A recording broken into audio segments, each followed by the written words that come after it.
بسم اللہ الرحمن الرحیم۔ جامع ترمذی کی روایت ہے، حضرت ابو موسیٰ اشعری رضی اللہ تعالیٰ عنہ فرماتے ہیں کہ آپ صلی اللہ علیہ وسلم نے ارشاد فرمایا، کل عین زانیۃ، ہر وہ آنکھ جو نامحرم کو دیکھنے والی ہو وہ زانیہ ہے، یعنی زنا کرنے والی ہے، کیونکہ آنکھوں کا غلط دیکھنا آنکھوں کا زنا کہلاتا ہے۔ پھر آپ نے فرمایا، عورت جب خوشبو لگا کر مردوں کی مجلس سے گزرے تو وہ بھی ایسی ہے، یعنی زانیہ ہے۔ تو ایک طرف آپ نے اس آنکھ کو زانیہ کہا جو غلط دیکھنے والی ہو، نامحرم کو دیکھنے والی ہو، دوسری طرف وہ عورت بھی آپ نے زانیہ قرار دی کہ جو گھر سے خوشبو لگا کر نکلے اور مردوں کی مجلس کے پاس سے گزر کر ان کی توجہ حاصل کرنے کا ذریعہ بن رہی ہو، یعنی ان کے دیکھنے کا وہ سبب بن رہی ہو، وہ بھی زانیہ ہے۔ اس حدیث سے دو باتیں معلوم ہوئی، ایک تو یہ کہ آنکھوں کا غلط دیکھنا زنا ہے، جیسے کہ کئی حدیثوں میں آپ صلی اللہ علیہ وسلم نے اس حقیقت کو واضح فرمایا کہ زنا صرف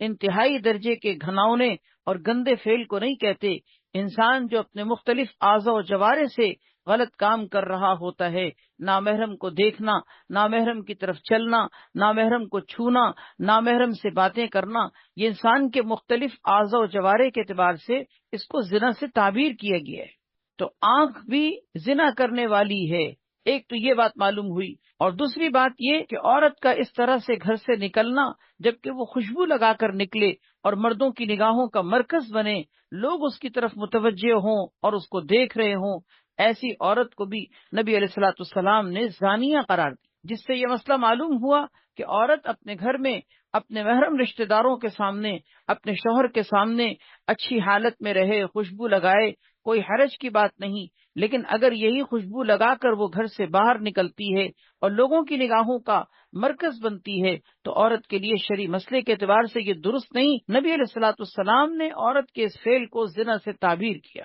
اس زمانے کے اندر جب عورتیں نبی علیہ الصلوۃ والسلام کے پیچھے نماز پڑھنے کے لیے مسجد میں جماعت کے اندر حاضر ہوا کرتی تھیں، اس موقع پر بھی آپ صلی اللہ علیہ وسلم نے اس بات کی اجازت نہیں دی تھی کہ کوئی مسجد آنے کے لیے گھر سے خوشبو لگا کر عورت نکلے۔ چنانچہ صحیح مسلم کی روایت ہے، آپ صلی اللہ علیہ وسلم نے ارشاد فرمایا کہ جس عورت نے بھی بخور کی خوشبو یعنی دھونی وغیرہ کی خوشبو لگائی ہو وہ ہمارے ساتھ عشاء کی نماز میں حاضر نہ ہو۔ عشاء کی نماز کا بطور خاص ذکر اس لیے کیا کیونکہ یہ رات کا وقت، اندھیرے کا وقت، اس میں خوشبو میں بسی ہوئی ہونے کی حالت میں عورت کا نکلنا اور بھی زیادہ فتنے کا باعث بن سکتا تھا، اس لیے آپ نے بطور خاص عشاء کا تذکرہ کیا، ورنہ عشاء اور غیر عشاء ساری نمازیں حکم کے اعتبار سے ایک ہیں کہ عورت کے لیے اس موقع پر بھی مسجد جانے کے لیے اس بات کی اجازت نہیں تھی کہ وہ خوشبو لگا کر آئے۔ اسی طرح مسند احمد کی روایت ہے، نبی کریم صلی اللہ علیہ وسلم نے حضرت زینب ثقفیہ رضی اللہ تعالیٰ عنہ سے فرمایا،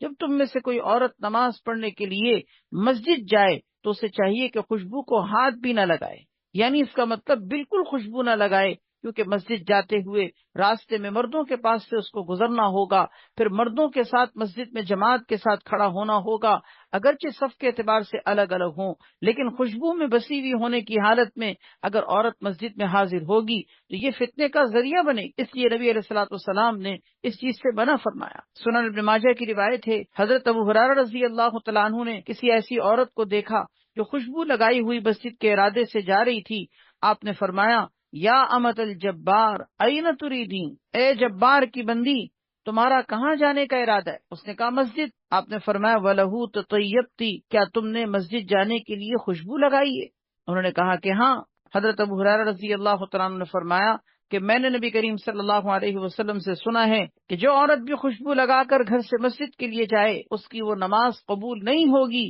جب تک کہ وہ غسل کر کے اپنے جسم سے اچھے طریقے سے خوشبو کو زائل نہ کر۔ اسی لیے عورت کے لیے خوشبو پسند بھی وہ کی گئی ہے کہ جس کی مہک اور جس کا پھوٹنا کم ہو اور اس کی رنگت تیز ہو۔ چنانچہ ترمذی کی روایت ہے، مردوں کے لیے وہ خوشبو پسند کی گئی کہ جس کی خوشبو زیادہ پھیلتی ہو، رنگت ہلکی ہو، عورتوں کے لیے خوشبو وہ پسندیدہ کہ جس کی رنگت تیز ہو، خوشبو کم۔ بہرحال ان حدیثوں سے یہ بات معلوم ہوتی ہے کہ گھر سے نکلتے ہوئے عورت کا خوشبو لگا کر نکلنا درست نہیں، اس لیے کہ خوشبو لگا کر نکلنا یہ عورت کا باہر کی دنیا کے اندر فتنے کا سامان بنے گا، مردوں کی نگاہوں کی توجہ حاصل کرنے کا ذریعہ بنے گا۔ ظاہر ہے کہ اس سے معاشرے کے اندر فتنہ اور فساد پھیلے گا، بے شرمی اور بے حیائی کی شکلیں قائم ہوں گی۔ اسی لیے گھر کے اندر عورت اگرچہ اپنے محرم مردوں کے سامنے، اپنے شوہر کے سامنے زیب و زینت اختیار کرے، کوئی حرج کی بات نہیں، لیکن گھر سے نکلتے ہوئے سے پردے کا،